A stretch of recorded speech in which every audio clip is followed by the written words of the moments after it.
As she dashed out of the maze like lightning, Renai sped up the stairs, bumping into her, and came to check the noise. He asked anxiously about Blackie, who urged Renai to leave. With only 15 seconds left, Renai, a never-quit hero, refused to give up. He stubbornly dragged Blackie to the finish line, while only Big Chewing had hit the time limit. Even though Kate was the first to arrive, she refused to ring the bell, and seeing the trio walked up together. They all rang the bell in unison, and the teacher announced the test was over. Big Chewing was out, sent home for a recharge, while the three lovable buddies aced it. After passing, the teacher took them to meet Mr. Benedict, the test genius. Besides them, the fourth passer, Constance Kendall, aced it unconventionally. He just threw the rulebook out the window, ignoring all test demands, and did his own thing. It was his march to the beat of his own drum attitude that caught Mr. Benedict's eye, and he passed the test without a hitch. After much dedication, Benedict discovered that some media were attempting to manipulate public opinion. By tracking the signals, they found the source was the school, and they hoped to snoop around as their mission, identify the puppet master and sabotage the signal sender while using flashlights to exchange Morse code. Subtitles. So, the group of four began to practice Morse code with great anxiety, and Kate used the code to ask Blackie, "Why did you run away?" Turns out, Blackie's parents had passed away when she was little. She was taken in by her aunt, who quickly noticed Blackie's incredible memory and signed her up for every competition under this. At first, Blackie loved it, but over time, those constant contests felt like a mountain of stress. She grew to fear failure and disappointing her aunt, so she pretended to run away, hiding in the class. Observing her aunt's response, Blackie came to understand the seriousness of the matter, made up her mind to truly run away from home, and finally arrived here after seeing the professor's advertisement. Everyone felt sorry for her plight, and Blackie's story resonated with them all the more. During all this, the professor sent the big guy to help them enroll, and they faced the guard's rigorous checks. Subtitle. The bearded man pulled out the professor's forged transfer records. The guard remained expressionless, and the group were so nervous that they felt like exploding.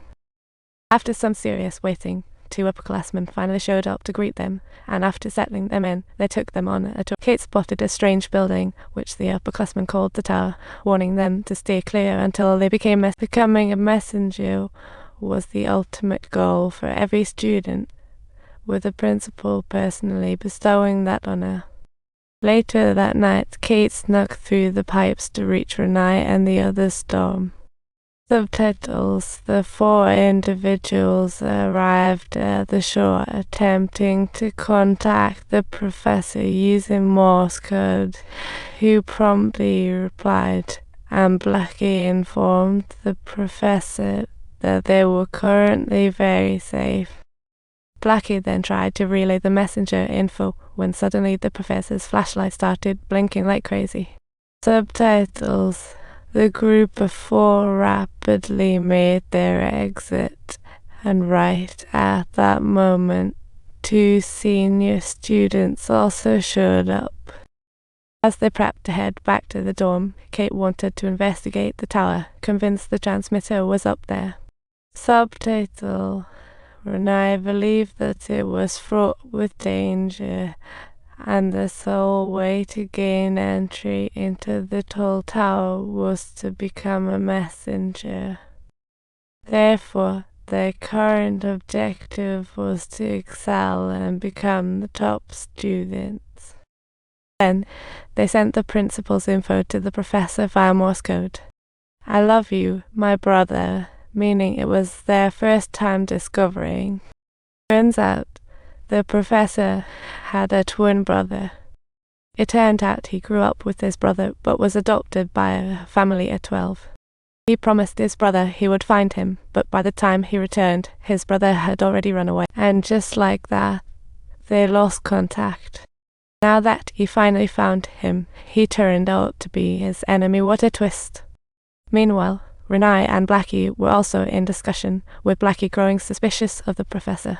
She thought the professor was playing them, and from her perspective, the principal was not a villain at all. But pondering that stuff was pointless now. Becoming a messenger was the priority. So they then made efforts to improve their grades by taking every course available at school. However, the school's curriculum was absolutely bizarre, with each class featuring some pretty weird questions. Like, there's a man carrying a package in his right hand, heading toward the dining hall. But waiting at the door are 3 lefties and 1 righty. The right-handed guy grabs the package with his right hand, and you won't believe the tags on everyone's coat. Suddenly, the learning vibe grew tense. Weird questions left them baffled. If you enjoyed this story, be sure to subscribe. We'll have more laughs coming your way every week.